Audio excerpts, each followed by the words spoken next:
सुप्रभात बहन, सुप्रभात भाई। मैं यहाँ हुनिंद लॉस एंजल्स में हूँ।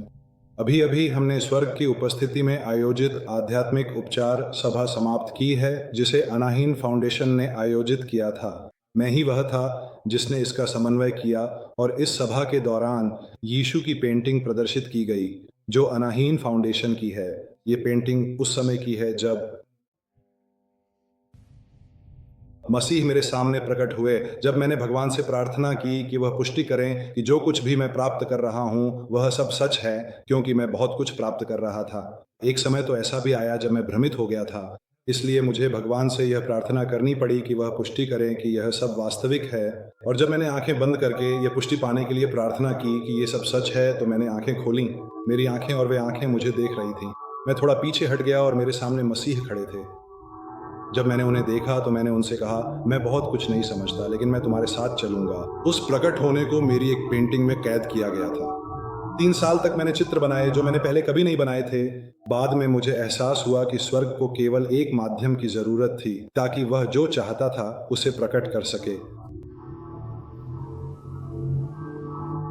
और यहाँ यीशु हैं, मुझे लगता है कि आप उन्हें देख सकते हैं। यहाँ कई प्राणी हैं, वे दूसरी आयाम में हैं। उन्हें केवल इसलिए देखा जा सकता है क्योंकि उन पर एक कृत्रिम रोशनी चमक रही है। यहाँ कई प्राणी हैं और शायद आप उनमें से कुछ को पहचान सकते हैं। जो मुझे प्रकट हुए थे वे यहाँ हैं। यहाँ ये दोनों आंखें हैं।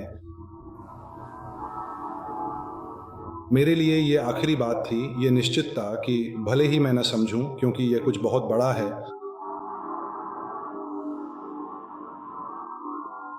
उन्हें अपनाना है, स्वर्ग का अनुसरण करना है।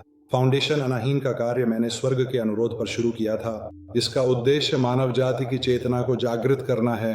हम एक पवित्र प्रक्रिया में हैं, एक बहुत ही महत्वपूर्ण प्रक्रिया जो पूरी मानव जाति के लिए है। 2 प्रक्रियाएं चल रही हैं, अलग अलग, विपरीत और साथ ही साथ। एक ओर शांति, प्रेम, भाईचारे, बंधुत्व में एक निरंतर धीरे धीरे आरोहण है जो हमारे भाइयों द्वारा मार्गदर्शित है। हम अकेले नहीं हैं, हम ऐसे मानव प्राणी हैं जो तीसरे आयाम में हैं और चौथे तथा 5वें आयाम की ओर आरोहण की प्रक्रिया में हैं। 5वां आयाम हमारे उच्चतर स्व से पुनः जुड़ना है, यानी घर वापसी। इस प्रक्रिया का मार्गदर्शन हमारे भाई करते हैं। कुल 56 आयाम हैं। उदाहरण के लिए वर्जिन और महादूत 56वें आयाम के प्राणी हैं, और अधिकांश वे प्राणी भी जो धार्मिक राष्ट्र में भी मौजूद हैं। सभी 56 आयामों में वितरित हैं और उनके ऊपर त्रिमूर्ति है, जो 3 सर्वोच्च ऊर्जाओं का संघ है, जो प्रमुख या महान पिता और माता का निर्माण करती है, जिनमें से मसीह भी एक हिस्सा हैं और वही आरोहण की प्रक्रिया के प्रभारी हैं। यह प्रक्रिया मसीह का दूसरा आगमन है। इस बार वे हर मानव के हृदय में प्रवेश करते हैं। हम मसीह के भीतर जागृत होते हैं। असल में सब कुछ ऊर्जा है। सभी इंसान प्रकाश के प्राणी हैं जो फिलहाल एक भौतिक वाहन में हैं, क्योंकि हम भौतिक संसार में सीख रहे हैं। चौथे आयाम में जो अगला कदम है, हमारा भौतिक वाहन इस वाहन की तुलना में 16 गुना कम घना होगा। 5वें आयाम से ऊपर केवल प्रकाश है, केवल ऊर्जा है। हम उच्चतर प्राणियों को नाम और रूप देते हैं, केवल उन्हें समझने के लिए, क्योंकि हम भौतिक संसार में हैं और हर संस्कृति और धर्म के अनुसार उन्हीं प्राणियों के लिए नाम और रूप बदल जाते हैं। उदाहरण के लिए दक्षिण में वर्जिन मैरी को कुआन यिन के नाम से जाना जाता है। अपने वास्तविक स्तर पर वह न वर्जिन है न कुआन यिन, वह विशाल प्रकाश की गेंद है, लेकिन चूंकि हम भौतिक संसार में हैं, उसे समझने के लिए एक रूप और नाम देना होता है। फाउंडेशन अनाहीन का उद्देश्य चेतना को जागृत करना है, एक साधन से जो उच्चतम स्तरों से लाया गया, जिसे मुझे चैनल करना पड़ा। ये मेरा तरीका है अपनी पिछली जिंदगियों के अव्यवस्थित कर्मों को संतुलित करने का। इस उपकरण में ऊर्जा उन्हीं मनुष्यों द्वारा चैनल की जाती है जो बैठक में भाग लेते हैं। वे हमें दिखाते हैं कि हम क्यों पीड़ित होते हैं और पीड़ा से मुक्त होने के लिए क्या करना चाहिए। जबकि पृथ्वी पर सभी मनुष्य 2 केंद्रीय प्रणालियों से संबंधित होते हैं। पारिवारिक प्रणाली, वह पारिवारिक धरती जो तीसरी कक्षा तीसरे आयाम में सीखने के लिए बनाई गई थी। सत्य के स्तर पर हम सभी भाई बहन हैं। ये सीखने के लिए निभाए जाने वाले किरदार हैं। हालांकि पारिवारिक प्रणाली एक माया है। जब तक पूरी मानवता जागृत नहीं होती, कुछ नियम इसे नियंत्रित करते हैं। इनका पालन न करने पर जीवन कठिन होता है। दूसरी प्रणाली जिससे हम संबंधित हैं असली, वह है कॉस्मिक प्रणाली। यही वह है जो सभी मनुष्यों को भाई बहनों के रूप में, हमारे सभी भाई बहनों को उच्च आयामों के प्राणियों तक एक साथ जोड़ेगी। 56 और महान पिता और माता त्रिमूर्ति जो 3 सर्वोच्च ऊर्जाओं का मिलन है। यहाँ पश्चिम में हम इसे पिता, पुत्र और पवित्र आत्मा के रूप में जानते हैं। पूर्व में ये अलग है। वास्तविक स्तर पर ये 3 सर्वोच्च प्रकाश गोलों के रूप में हैं, एकजुट। दोनों प्रणालियां नियमों द्वारा शासित होती हैं। इस आध्यात्मिक उपचार में स्वर्ग की उपस्थिति हमें श्रवण, दृश्य और अनुभव के स्तर पर नियम दिखाती है। पृथ्वी पर सारा दुख, चाहे मानसिक, भावनात्मक या शारीरिक, जो बीमारी की ओर ले जाता है, चाहे नाक का नुकसान हो या कैंसर, हमेशा तब होता है जब परिवार या ब्रह्मांड की किसी व्यवस्था के नियमों का पालन नहीं होता। स्वर्ग का काम है रोशनी की ओर इशारा करना और हमें अनुभव से दिखाना। जब हम नियमों का पालन करते हैं तो सामंजस्य जीवन में लौटता है। यह प्रक्रिया अनुभवजन्य है। किसी भी चीज पर विश्वास करना जरूरी नहीं। यह प्रक्रिया अनुभवजन्य है। यह केवल तब होती है जब हम इसे जीते हैं। मूल रूप से हमारे पास एक मार्गदर्शक और रक्षक होता है। ये मुख्य रूप से उस आयाम के प्राणी होते हैं, चौथे, जो हमें मार्गदर्शन और सुरक्षा देने आते हैं। वे कभी भी छुट्टियों पर नहीं होते हैं। वे हमें इस प्रक्रिया में मार्गदर्शन करने आते हैं जो अद्वितीय है। एक प्रजाति के रूप में हमने कभी भी ऐसी प्रक्रिया से नहीं गुजरे हैं। यह ग्रह स्तर की आरोहण है। हमारी शिक्षा आयामों के विभिन्न और अनूठे ग्रहों पर लगातार जारी रहती है। 4 और 5 यह सभी मानवों के लिए नहीं है। यह पहले ही आत्मा के स्तर पर चुना जा चुका था। जितने भी प्राणी अवतरित हुए हैं उनमें से लगभग 30% ने आत्मा में हाँ कहा था। भले ही हमें अभी भी कुछ सबक सीखने थे। अब जो बचा है वह है इसे पृथ्वी पर पुष्टि करना, जिसका अर्थ है दोनों प्रणालियों को क्रम में रखना। बाकी अवतरित मानवों ने या तो अस्तित्व की ओर आकर्षण चुना या वे बुराई से जुड़े हुए थे। बुराई प्रकाश के राज्य में प्रवेश नहीं करती। यहाँ हम एक पतित ग्रह पर हैं जिसे हमने अहंकार और घमंड से अंधकार से प्रकाश में लाया है। यही कारण है कि मानव पीड़ा अहंकार और घमंड है। अहंकार यह मानना है कि मैं ही भगवान हूँ, यह विश्वास करना कि मैं किसी उच्चतर प्राणी जितना महान हूँ। इस तरह स्वर्ग तुम्हें नहीं मिल सकता। और घमंड यह मानना है कि मैं किसी अन्य इंसान से अधिक हूँ। यह एक भ्रांति है। कोई भी इंसान न तो दूसरे से श्रेष्ठ है न ही हीन। हम सब भाई बहन हैं और हम सभी एक ही आयाम में हैं। और हम सब अपने भाइयों और बहनों के मुकाबले थोड़े छोटे हैं। नाम और रूप इसलिए है ताकि हम एक दूसरे को अच्छे से समझ सकें। सभी अस्तित्व में भी हैं। नीचे सभी एकजुट हैं। यहाँ उन्हें धर्मों द्वारा अलग किया गया है। अब जो सत्य प्रकट हो रहा है वह अनुभवजन्य है और सभी के लिए समान है। ये बहुत महत्वपूर्ण समय है। खैर, स्वर्ग ने मुझे यह वीडियो रिकॉर्ड करने के लिए मार्गदर्शन किया ताकि तुम इस प्रकट होने के साक्षी बन सको। ये दुनिया में अनोखा है। यह मसीह का एक अंश है जो इस चित्र में दूसरी आयाम में समाहित है। ये कार्यों में से एक का हिस्सा है। यह फाउंडेशन के कार्यों में से एक है और मसीह की योजना से संबंधित है। खैर, हम सभी को भाग लेने के लिए बुलाया गया है। ये एक योजना है जो सभी के लिए एक जैसी है। स्वर्ग से बहुत सारा प्रेम है, लेकिन अब यह प्रक्रिया व्यक्तिगत है। नहीं, कोई और तुम्हारे लिए यह नहीं कर सकता। ये व्यक्तिगत है। ये एक से एक है। बाकी वे सभी इंसान जिन्होंने प्रकाश को नहीं चुना, वे वास्तव में अत्यंत पीड़ादायक तरीके से चले जाएंगे। तीसरा विश्व युद्ध, एक परमाणु युद्ध, दरवाजे पर है। जैसा कि कहा जा रहा है, अकाल और वैश्विक तापमान वृद्धि, ये 3 कारण हैं जिनसे वे लोग दर्दनाक तरीके से शरीर छोड़ेंगे। यह प्रक्रिया उनके बस में नहीं है। मसीह भी इसमें कुछ नहीं कर सकते। ये आत्मा के स्तर पर एक व्यक्तिगत निर्णय है। मृत्यु तीसरे स्तर, तीसरे आयाम का एक भ्रम है। कोई नहीं मरता।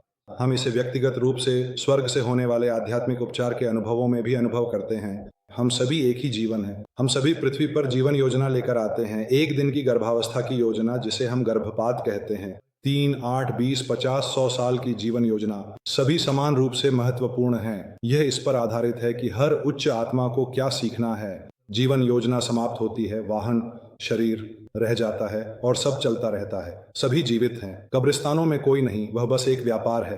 अब चेतना नीचे आती है क्योंकि जहां हम जाते हैं वहां हम पहले ही अनंतता, प्रकाश के राज्य जो चौथे आयाम से ऊपर है से जुड़ चुके हैं। हम पहले से ही अनंतता के प्रति जागरूक हैं। अगले चरण में हमारे पास प्रजनन प्रणाली भी नहीं होती। अब वे हमारे लिए चमक बनते हैं और आकाश की बाधा मिटती है ताकि हम नए मंच की ओर इशारा करें जिसमें हम हैं।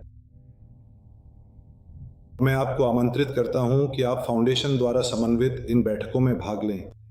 नाइम, अर्जेंटीना गणराज्य के क्षेत्र में और उरुग्वे के क्षेत्र में आयोजित किए जाते हैं। दोनों भौतिक स्थानों पर वे पूरी दुनिया के लिए एक बीकन प्रकाश स्तंभ होंगे। शांति, प्रेम और चेतना पहले इन स्थानों पर उतरेंगे। जब पर्याप्त जनसंख्या वास्तविक आरोहण की प्रक्रिया में जागृत होगी, तब वे सभी मानव प्राणी जिन्होंने प्रकाश के राज्य को चुना है, जहां भी हों, उस प्रक्रिया से गुजरेंगे और सामूहिक रूप से आरोहित होंगे। आकाश ने एक बहुत ही सुंदर पुस्तक भेजी है और अब मैं आपको दिखाने जा रहा हूं ताकि आप इसे देख सकें और समझ सकें। यह पुस्तक ध्यान, आध्यात्मिक उपचार और हमारे ग्रह की आरोहण प्रक्रिया के बारे में है। यहाँ लिखा है कि मैंने इसे लिखा है, लेकिन वास्तव में मैंने केवल इसे लिप्यांतरित किया है। अनुभवजन्य मुलाकातों की रिकॉर्डिंग से ये अनुभव 6 साल से अधिक समय तक रहे हैं। 6 वर्षों से मैं स्वर्ग से आध्यात्मिक उपचार सत्रों का समन्वय कर रहा हूँ। मैं जो बता रहा हूँ वह उन मानव प्राणियों के अनुभवों पर आधारित है जिन्होंने इन सत्रों में भाग लिया है। और जो स्वर्ग करता है वह हमें व्यवस्था दिखाना है। ऐसा नहीं है कि वे हमें ठीक कर देते हैं। स्वतंत्र इच्छा का सम्मान किया जाता है। वे हमें दिखाते हैं कि हमें कौन से कदम उठाने चाहिए ताकि हम सामंजस्य में रह सकें। हम इसे अपने लिए नहीं कर सकते। तो यहाँ इस किताब में सब कुछ है, सारी जानकारी। पारिवारिक व्यवस्था के नियम, ब्रह्मांडीय व्यवस्था के नियम, आरोहण की योजना, सब कुछ इसमें है। और अगर आप भौतिक किताब तक नहीं पहुंच सकते तो आप इसे दुनिया में कहीं से भी amazon.com से डिजिटल रूप में डाउनलोड कर सकते हैं। ठीक है, सिर्फ एक क्लिक और लगभग $3.30 की कीमत में। मुझे लगता है फिर भी इसे पढ़ना आपके लिए तब तक उपयोगी नहीं होगा। जैसा कि यहाँ किताब में लिखा है, जो आप पढ़ते हैं उसे आपको अनुभव भी करना होगा। जब आप ऐसा करते हैं तो आपके जीवन में सामंजस्य उतर आता है। मैं किताब को नीचे रख दूंगा। मुझे आपसे ब्रह्मांडीय व्यवस्था के नियमों में से एक साझा करने के लिए मार्गदर्शन मिला है। ब्रह्मांडीय व्यवस्था में एक नियम है जिसे पदानुक्रम और स्वतंत्रता का नियम कहा जाता है। यह नियम ऊंचे स्तरों से प्राप्त करने के लिए है। ये सभी के लिए है। इससे कोई फर्क नहीं पड़ता कि पृथ्वी पर अलगाव का कौन सा भ्रम है, समझे? इसे फर्क नहीं पड़ता कि आप फुटबॉल टीम के प्रशंसक हैं, राजनीतिक पार्टी से हैं या अफ्रीकी बिल्ली महिला हैं, सब एक ही बात है। ये सबके लिए है, आत्मा के स्तर पर और सभी मानव प्राणियों के लिए है। पदानुक्रम का नियम, इस नियम के 2 भाग हैं। पदानुक्रम का नियम चेतना के विकास के बारे में है। जिस प्राणी में अधिक चेतना होती है उसकी पदानुक्रम उस प्राणी से ऊंची होती है जिसमें कम चेतना होती है। चौथे आयाम और उससे आगे के सभी प्राणी हम सभी से अधिक चेतना रखते हैं जो तीसरे आयाम में है। पदानुक्रम के नियम का सम्मान करने का तरीका है अपना सीना नीचे करना, ऐसे या ऐसे। यह प्रक्रिया त्याग की है, स्वीकृति की नहीं। त्याग हम किसी उच्चतर प्राणी को सिखा नहीं सकते, इसीलिए वे उच्चतर हैं। हम उन्हें सुझाव भी नहीं दे सकते।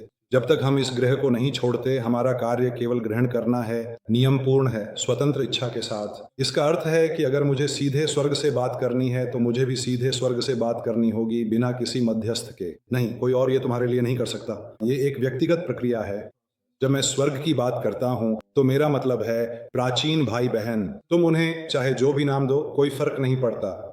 शिव, गणेश, बुद्ध, मसीह, माता, महादूत, ये नाम केवल हमारी समझ के लिए हैं। अपने वास्तविक स्तर पर वे विशाल प्रकाश हैं। तो जब आप स्वर्ग से बात करते हैं और सबसे उच्च श्रेणी का सम्मान करते हैं, तब आप प्राप्त कर सकते हैं। एक मुद्रा है जिसे हम मुलाकातों में अनुभव करते हैं और मैं इसे आपके साथ साझा कर रहा हूं ताकि आप इसे स्वयं कर सकें और अनुभव कर सकें। ये बाएं हाथ को हृदय चक्र पर रखना है और 3 उंगलियां त्रिमूर्ति को अभिवादन करती हैं। ये करना ऐसा करने जैसा है। ये हमसे बॉस की ओर है।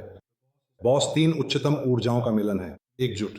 इस तरह मैं पदानुक्रम के नियम का सम्मान कर रहा हूं, लेकिन केवल इतना ही पर्याप्त नहीं है। मुझे इसमें स्वतंत्र इच्छा जोड़नी होगी। तो जब मैं इस मुद्रा का उपयोग करके आह्वान करता हूं तब मुझे प्राप्त होता है। आइए अपनी आंखें बंद करें, इसे करें और मेरे साथ दोहराएं। मैंने अपने व्यक्तिगत मार्गदर्शकों को आह्वान किया। मैंने अपनी श्रीमती को आह्वान किया।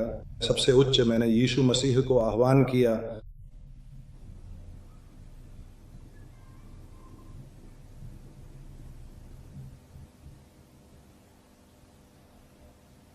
आइए वापस लौटें और आप जितनी देर चाहें वहां रह सकते हैं। जितनी देर आप वहां रहते हैं उतना ही अच्छा है।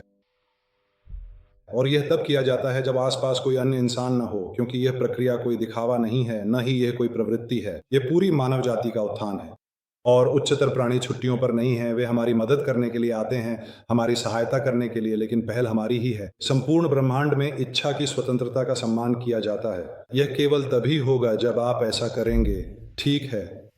प्रिय बहन और प्रिय भाई, मैं यहाँ स्वर्ग के निमंत्रण पर बोल रहा हूँ। हम तब मिलेंगे जब भगवान चाहेंगे, और मैं तुम्हें यहाँ मसीह की प्रतिमा के साथ छोड़ता हूँ।